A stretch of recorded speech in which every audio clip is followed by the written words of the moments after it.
This is Ezekiel Drews, host of Podcast, A Star Wars Story. Thanks for listening to the following broadcast on Public House Media. This is Emily, host of Beauties and Headcanons here on Public House Media. Thanks for listening to the following broadcast on Public House Media. Once you're done with this episode, I hope you'll come and check out my show, Beauties and Headcanons, where we talk about nerdy theories, games, TV shows, books, movies, you name it. We're here to talk nerdy to you. A new show comes out every Friday. Don't forget to subscribe on iTunes so you never miss an episode of Beauties and Headcanons. Thanks again for checking out the following broadcast on Public House Media.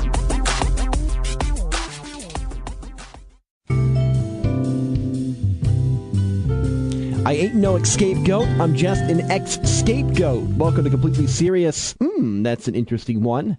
That's a thinking one, I think, and sent to us by a listener who goes by the alias The Mailman. Or maybe it's the name, The Mail, and his last name is Man. Tough to tell. Anyway, welcome to Completely Serious. I'm your host, Ryan Piers. Thanks for joining us on this twice-a-month program, because it's twice a month we try to bring you the juiciest guests we can find, the ones that will make you use your data and download the podcast, or if you're on Wi-Fi, good for you. You know what? Good for you for being on Wi-Fi and saving green. And speaking of green, we have a guy who's new to the podcast, but not new to the world of hoops. Welcome to the show, Andre Allen from the radio show, where they talk about all things basketball, chopping it up. And with so much going on in the world of basketball, we thought it'd be appropriate to bring Andre on. Andre, thanks for joining us. Oh, yeah, no problem. Thanks for having me today. I really appreciate it. Andre, I have to ask you, how much time this week at work have you invested in filling out your college basketball bracket? Honestly, too much time. I don't want to admit it, the honest truth, because I don't know if my employer is listening, and so I'm going to just leave that to the imagination. But definitely, I've put in some time. Just like everyone else, and it's probably not healthy. Oh, no, I can definitely relate. I'm lucky I got a boss that allows us to work on our brackets at work. We take a couple hours throughout the week watching games and working on brackets, so we're lucky. Hey, who do you have taking home the crown as the best college basketball team in the land? You know, I'm going with the Arizona Wildcats. I'm loving them. I feel like they got hot at the right time.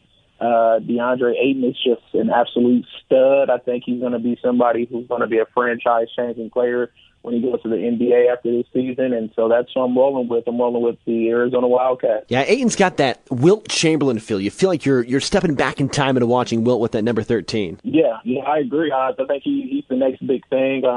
You know, he kind of reminds me of Dwight Howard a little bit, but just a little bit more offensively polished. So I think he's going to definitely be the next big thing. Is he your guy, then, that might be the breakout player for the tournament? I think he will be, and I think he has no choice but to be for his team. So, I mean, they're going to go as far as he leads them, but I think that his monster.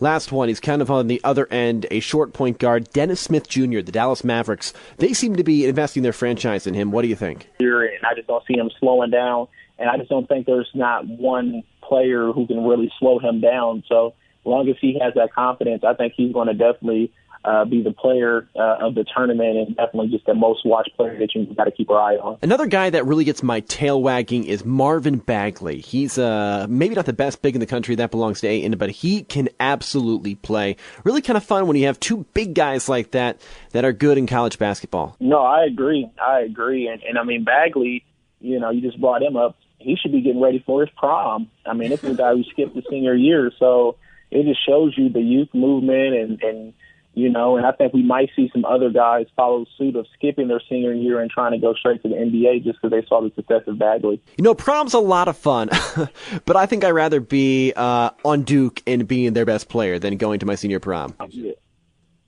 Yeah, being at prom is cool, but being the man on Duke's campus probably has a little bit more benefit. Yes, benefits. I agree with that.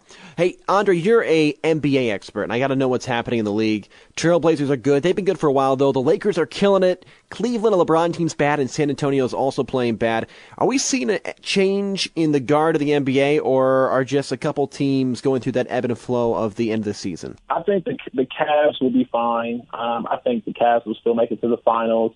LeBron gets the AC, he still has a way to the finals, so I'm not going to overreact there. Now, the Spurs, on the other hand, I'm not surprised where they're at just because Kawhi Leonard, he's missed a lot of games. this season. They're just older now. And so I'm kind of surprised. And, this will be the first time, I believe, in 20 years that they won't make the playoffs if they end up not making the playoffs. So, I think we're seeing, the Spurs are now finding themselves where they might need to consider moving off of Kawhi Leonard. I don't think he wants to be there. And so I think that it's time for them to move forward. Who do you think is going to be great, and who's going to finish as the champion of the NBA, or who are going to be some of the top teams? I mean, you have out west, you have Houston and Golden State, and then out east, there's that three-headed monster in Toronto, Boston, and Cleveland. But who are the teams that are going to be kind of in the mix in the end? Maybe it's those five, maybe it's less. I think that's about it. I think, and honestly, the real contenders are the Warriors, the Rockets, and the Cavs. The Raptors and the Celtics, they're pretenders. OKC, if they got hot at the right time, do I think they can make a conference finals run and maybe win 6, or maybe make it a 6-game series or 7 with the Golden State or something like that? Maybe, but it's still a top 3 heavy league in my opinion. Andre, here on Completely Serious, we like to play a game called Onomatopoeia. Here's how it works. We play it every week, sometimes. So first I'm going to give you an example so you kind of get the flow. Onomatopoeia, I'm going to give 3 sounds that personify this NBA season for me, and I want you to do the same. So my first sound is because there's so many bad predictions before the beginning of the year. Brooklyn would be good, Cleveland and Boston would blow away the East, Chris Paul and James Harden wouldn't be able to gel, etc., etc. So, to all the bad predictions. Second is ouch, because of all the injuries, Hayward, Boogie, and the like. And third is damn, for all the amazing dunks and just so much athleticism and so much talent. So, ouch, and damn are my 3 sounds, but what about you? The first one is just I'm going to just pull a gasp, just and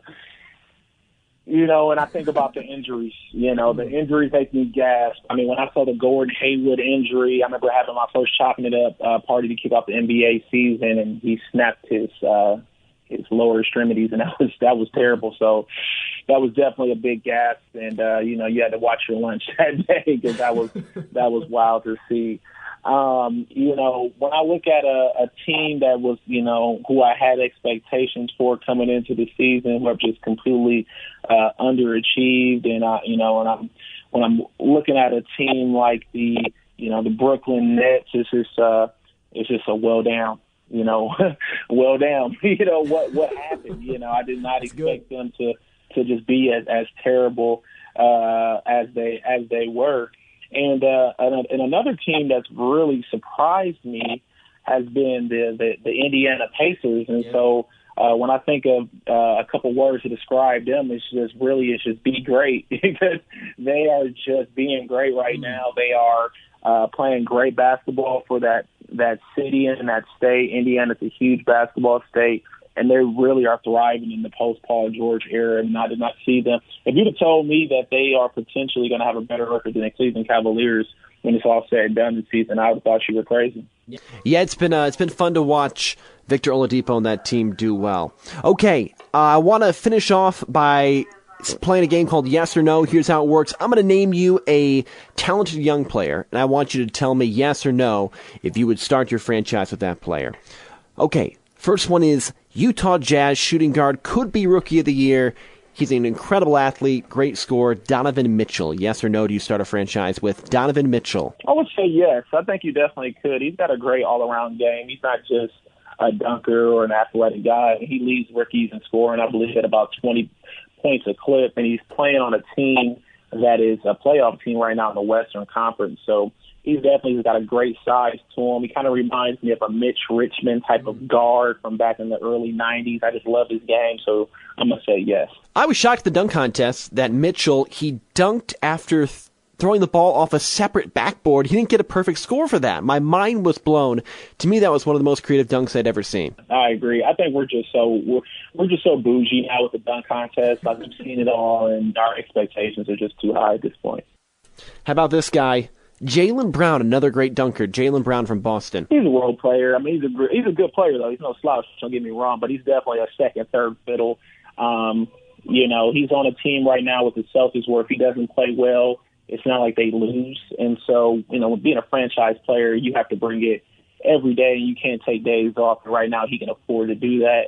And I don't think him being on a team as a number one option, that team's not going to win that many games. So I'm going to say no, role player for sure. Young Bull, rookie stud, Lauri Markkanen. Do you start your franchise with Lauri Markkanen? But he's just not a role. He's not a franchise player to me. He's definitely a second fiddle. They need somebody to get in there who can put the ball in the hoop. He's definitely a great shooter, and he might end up being one of the next big things as far as athletic bigs that can shoot the rock. And when I think of the Dirk Nowinskis of the world and that can really stretch it out, the Chris Bosh's of the world, but he's a role player. He's not a franchise player in my opinion. This guy's been on fire. Julius Randle from the Los Angeles Lakers. Not 2 years ago you would start a franchise with him, but maybe now. What do you think? Role player for sure. He's been playing some excellent basketball, and unfortunately he's going to find himself the odd man out in L.A. after this season. But somebody's going to pay him, and he's going to be a good third scoring option for another team for sure. Here's one. Ben Simmons could be Rookie of the Year. Do you start a franchise with Ben Simmons? Oh, yeah, for sure. I mean, if Kobe Bryant's the prototype to Michael Jordan, Ben Simmons the prototype to LeBron James and Magic Johnson, just a 7-foot point guard who can pass. He can get to the basket. He gets his teammates involved. I mean, if he gets his jump shot consistent, he starts hitting that tray ball, it's going to get scary. So he's definitely a franchise starting player for sure. Is that stat correct, that Ben Simmons, possible Rookie of the Year, young phenom, has not made a free throw the entire season? And, at least he knows his limitations and stuff, too, but he's going to have to expand that game, though. And all the great ones do it because you can't dunk on everybody forever if you want to play for a while. So, he'll work on his game, and, but he's definitely a franchise starting player for sure. It kind of reminds me of Zoolander. Zoolander in the movie, he's supposed to be this great model, but he can't turn left. Like, he can do all these other great things, but he can't do something as basic as turn left. Ben Simmons is kind of like the Zoolander of the NBA, where he does everything but that basic thing a point guard or a guard should do, and that is shoot threes. He just has his limitations, but I think he'll be okay, though. Last one, small point guard this time, Dennis Smith Jr. from Dallas. What do you think? I'm going to say a role player, too, definitely a second option, third option type player, but it's hard for you to build your franchise around a guy that's 6'3" point guard. The way the league is everybody's just so big and long and athletic, and I think he's a great player, but he's just definitely not a franchise starting player. And the Mavs, they have a great pick with him, but they're going to need some more help if they're planning on getting back into playoff contention anytime soon. Who has more upside, Ben Simmons or chopping it up's Andre Allen? You know what, Ben Simmons is a great player, and I think he's going to be one of the greats. But I have to bet on myself. I think I got a lot of good stuff going on right now, both personally and professionally, and so I'm gonna go for myself. I'm gonna go with the president of Chopping It Up, Andre Allen, right here. Love it. All right, everyone. Andre Allen from Chopping It Up. He does a fantastic job with this radio show and everything else he's doing online. Andre, where can people find you? I have the Facebook group Chopping It Up, so you can actually just search that CHOPP1N and then IT up. And so definitely join that. It's a great group. It's a bunch of dads that talk crap about sports all day. It's a great way to waste some time at work, so definitely check that out. And then you can find me on Instagram, Snapchat, and Twitter at C1P_ANDRE. And so definitely find me on all my social media. Interact with me. I'll definitely respond back to you. And, definitely join the Chopping It Up. And then you can find me on 90.7 here locally in Peoria, on the Chopping It Up weekly sports recap show from 12 to 1. Me and my boy Abafa, we do that every Saturday. And if you want to stream it live, you can actually just download the TuneIn app and then search 90.7 WAZU. And then you can actually listen to us, on any streaming service, whether you're using your phone or computer or whatever. Andre Allen from Chopping It Up, thank you so much for joining us. We appreciate the insight on college hoops, the NBA. You can't fill out your bracket still, but at least now you have some context and know what you're looking for while you watch this college basketball tournament. And hey, the NBA postseason's around the corner. Andre hooking you up with some information and some knowledge as we approach the end of the NBA season. And again, Chopping It Up, a great show and a great community of basketball fans. That'll do it for Completely Serious on Public House Media. Thank you, Andre Allen, for joining us, and thank you, the listener, for tuning in. We'll talk to you next week.